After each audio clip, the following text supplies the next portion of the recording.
എനിക്കൊരു നെഗറ്റീവായിട്ട് തോന്നിയതെന്ന് പറഞ്ഞാൽ അതിൻ്റെ എഡിറ്റിംഗ് ആണ്. എഡിറ്റിംഗ് മികച്ചതാണ്, പക്ഷേ ഇത്രയും ലാഗ് ഒഴിവാക്കാൻ പറ്റും. ഈ 4 മണിക്കൂറിൻ്റെ ആവശ്യം സത്യം പറഞ്ഞാൽ ഇല്ലായിരുന്നു. നമുക്കറിയാം എല്ലാ സിനിമയും ഷൂട്ട് ചെയ്യുമ്പോൾ ഇത്രയൊക്കെ തന്നെ കാണും. അതിൽ നിന്ന് ആവശ്യമില്ലാതൊക്കെ കട്ട് ചെയ്ത് കളഞ്ഞ്, അല്ലെങ്കിൽ ആവശ്യമുള്ളതായ പോലും ആളുകളെ കട്ട് ചെയ്ത് അറിയിപ്പിക്കാതെ ആളുകളെ എൻഗേജ് ചെയ്യിപ്പിക്കുന്ന രീതിയിൽ സിനിമയെ ചെറുതാക്കുന്നിടത്താണ് ഒരു എഡിറ്ററിന്റെ ഒരു പ്രധാന കഴിവിരിക്കുന്നത്. അത് മാത്രമല്ല എഡിറ്റർ ചെയ്യുന്നത്. പലപ്പോഴും നമ്മൾ കേട്ടിട്ടുണ്ട്, ഒരു ദയദാക്ഷിണ്യം ഇല്ലാത്ത ചില സീനുകൾ എഡിറ്റേഴ്സ് കട്ട് ചെയ്ത് കളയും.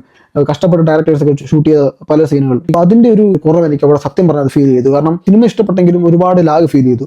അങ്ങനത്തെ തിയേറ്റർ ചിലപ്പോൾ കണ്ടതുകൊണ്ടായിരിക്കും, എല്ലാത്തിനും കൈയൊടിയൊന്നും ഇല്ലാത്തൊരു തിയേറ്റർ ആയിരുന്നു.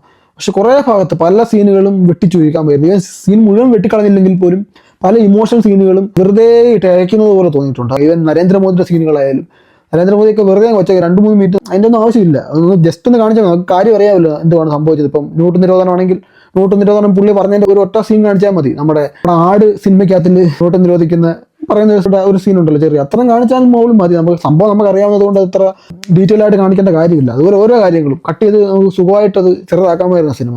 സത്യം പറഞ്ഞാൽ അത്ര സമയം പോയതൊന്നും അറിഞ്ഞില്ല. നമുക്ക് ബോറടിക്കത്തൊന്നുമില്ല സിനിമ, പക്ഷെ അത് കുറച്ചുകൂടി കട്ട് ചെയ്ത് ചെറുതാക്കാമായിരുന്നു.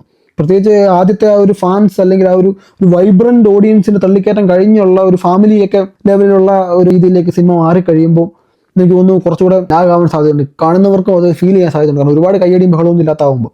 ദുരന്തർ 1 കമ്പയർ ചെയ്ത് കഴിഞ്ഞാൽ എനിക്ക് ദുരന്തർ 1 ഇഷ്ടപ്പെട്ടത്.